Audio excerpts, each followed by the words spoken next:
আজকের জন্মদিন। সবাইকে জাতীয়তাবাদী ছাত্র দলের এই জন্মদিনে এবং আজকে নববর্ষেরও প্রথম দিন সবাইকে জানাচ্ছি জাতীয়তাবাদী ছাত্র দলের জন্মদিনের শুভেচ্ছা। আসসালামু আলাইকুম রহমতুল্লাহ। প্রিয় ভাইরা, স্লোগান ছাত্র দলের এই প্রতিষ্ঠা বার্ষিকী আলোচনা সভার স্নেহভাজন সভাপতি রাকিবুল ইসলাম রাকিব, প্রধান অতিথি, আমাদের সকলের প্রিয়, সকলের শ্রদ্ধেয় বিএনপির ভারপ্রাপ্ত চেয়ারম্যান, আল্লাহ রহমতে আগামী দিনের বাংলাদেশের প্রধানমন্ত্রী হিসাবে যিনি দায়িত্ব পালন করবেন আল্লাহ রহমতে, দেশ নায়ক তারেক রহমান।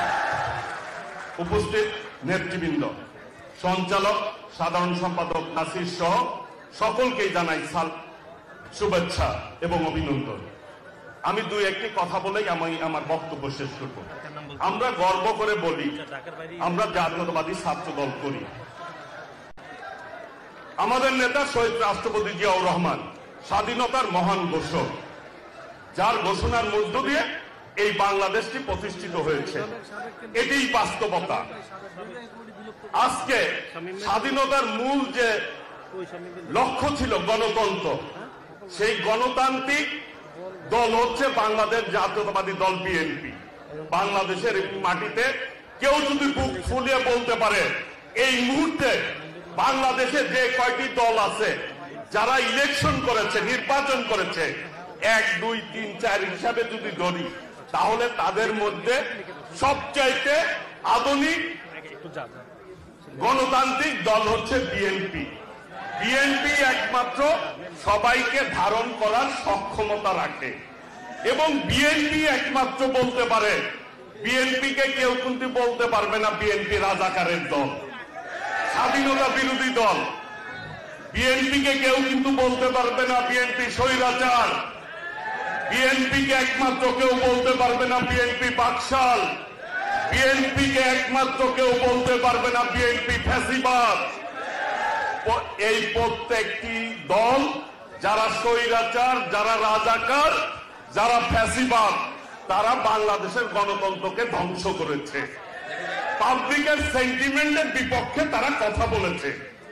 আজকে অনেকেই বাংলাদেশের সেই গণতন্ত্র নিয়ে কথা বলেন। অনেকেই এই সরকারের উপদেষ্টারাও বলেন যে একটি ভোটের জন্য নাকি বাংলাদেশের মানুষ এই গণ আন্দোলন করে নাই। বাস্তবতা হচ্ছে একটি ভোটের জন্য এই বাংলাদেশ স্বাধীন হয়েছে। মানুষ চায় তার পছন্দের মতো সরকার গঠিত হোক এবং তার পছন্দ মতো সরকার দেশ পরিচালনা করুক এবং মানুষের স্বার্থ রক্ষা করুক। মানুষের স্বার্থের বিপক্ষে, জনগণের সেন্টিমেন্টের বিপক্ষে একমাত্র দল হচ্ছে বিএনপি। কখনোই পদক্ষেপ নেয় নাই। সেই জন্য বিএনপির বিরুদ্ধে ষড়যন্ত্র হচ্ছে। আজকে বলতে চাই, যে যে কথাই বলুক, গতকালও অনেকেই অনেক কথা বলেছেন, আগে নাকি সংস্কার, তারপরে নাকি নির্বাচন। সংস্কার একটি ধারাবাহিক প্রক্রিয়া। আমাদের প্রধান অতিথি দেশ নায়ক তারেক রহমান কিন্তু 31 দফা দিয়ে সংস্কার প্রস্তাব উপস্থাপন করেছে। চলমান প্রক্রিয়া, এটি চলতেই থাকবে। সময়ের বিবর্তনে যে কোনো সময় সংস্কার হবে, এটি স্বাভাবিক। ভোট নিয়ে যারা মনে করছেন, ওই হাসিনাও বলছিল উন্নয়নের আগে, এই গণতন্ত্রের আগে নাকি উন্নয়ন।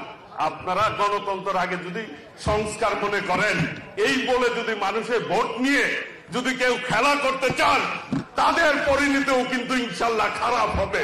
তাদের সাবধান হয়ে যান।